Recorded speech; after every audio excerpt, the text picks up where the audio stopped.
Hello everyone. In this video, we will discuss about right to vote, whether it is a statutory right or it is a constitutional right. तो जो भी recent judgements हैं उसके according हम लोग discuss करेंगे कि ये स्टैट्यूटरी राइट है या कॉन्स्टिट्यूशनल राइट है. तो लेट्स स्टार्ट. तो सबसे पहले डिस्कस हम लोग ये करेंगे कि इस पे डिबेट स्टार्ट क्यों हुआ. तो जो हमारा कॉन्स्टिट्यूशन है अंडर आर्टिकल 326 ये क्या प्रोवाइड करता है कि यूनिवर्सल एडल्ट सफरेज है उसमें, ठीक है, यानी कि those who are above 18 years of age can vote, ठीक है, इन एनी इलेक्शन. ठीक है, any election means to state legislatures या फिर जो पार्लियामेंट का इलेक्शन हो रहा है आपका उससे रिलेटेड कोई भी इलेक्शन है तो वहां पे आप जो है वोटिंग कर सकते हैं. यूनिवर्सल एडल्ट सफरेज देता है आर्टिकल 320. और स्टेटरी राइट जो आपको सभी लोगों को पता होगा कि एक रिप्रेजेंटेशन ऑफ पीपल एक्ट है उसके रिगार्डिंग है. जो सेक्शन उसका 62 है रिप्रेजेंटेशन ऑफ पीपल्स एक्ट का, उसमें ये राइट टू वोट दिया जाता है. तो इसी वजह से इस पे डिबेट शुरू हुआ कि राइट टू वोट को हम कॉन्स्टिट्यूशनल माने या राइट टू वोट को हम स्टैट्यूटरी माने. ठीक है, तो अब क्योंकि अब ये हमने डिस्कस कर लिया किस किस मुद्दे पे डिबेट स्टार्ट हुआ था. अब हम लोग ये डिस्कस करेंगे कि सुप्रीम कोर्ट का वेरियस जजमेंट्स क्या क्या है इसमें. तो सबसे पहले 1952 में एक जजमेंट आया था, उस केस का नाम था एनपी कोनुस्वामी केस. ठीक है, उस केस में जो सुप्रीम कोर्ट ने कहा कि this is a statutory right. ठीक है, फिर उसके बाद आपका जो नेक्स्ट जजमेंट आया 1982 में आया. 1982 में आपका ज्योति बसु केस.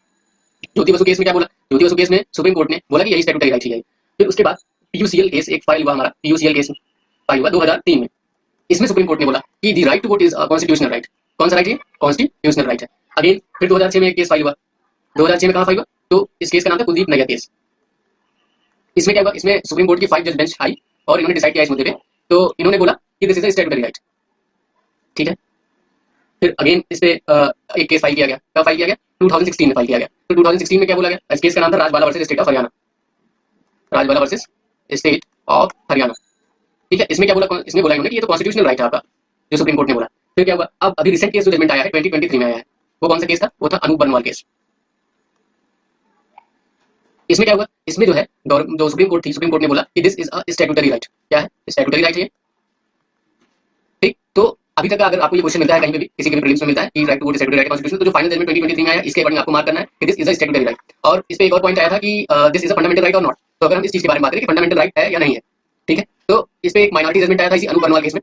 ठीक, अनूप बनवाल केस में तो एक माइनॉरिटी ने इन्होंने क्या बोला कि जो हमारा राइट टू वोट है अनूप बनवाल केस में माइनॉरिटी जजमेंट. ठीक, इसमें यही था कि आपका जो राइट टू वोट है वो freedom of speech and expression के अंदर आता है. ठीक है, इट इज एक्सप्रेशन ऑफ कि आपका किसी के लिए क्या एक्सप्रेशन है, expression of thoughts your speech. तो इसको इन्होंने रहा आर्टिकल 19(1) ए के अंदर में इसको रखा. तो इन्होंने बोला कि फंडामेंटल राइट है, लेकिन अभी तक ये कॉन्स्टिट्यूशनली मतलब या फिर सुप्रीम कोर्ट द्वारा ऐसा कोई रिकॉग्नाइज नहीं है, माइनॉरिटी जजमेंट था. तो इसलिए right to vote is neither fundamental right nor constitutional right for present. Okay, so क्या है राइट टू वोट? क्या है फाइनली? राइट टू वोट हमारा क्या है? स्टैट्यूटरी राइट है. क्या है राइट टू वोट हमारा? स्टैट्यूटरी राइट है. Okay, thank you. इसी के साथ वीडियो समाप्त हुई है. समझ आया हो तो अच्छी बात है, नहीं आया हो तो वीडियो को दोबारा देखिएगा, समझ आ जाएगा. Thank you.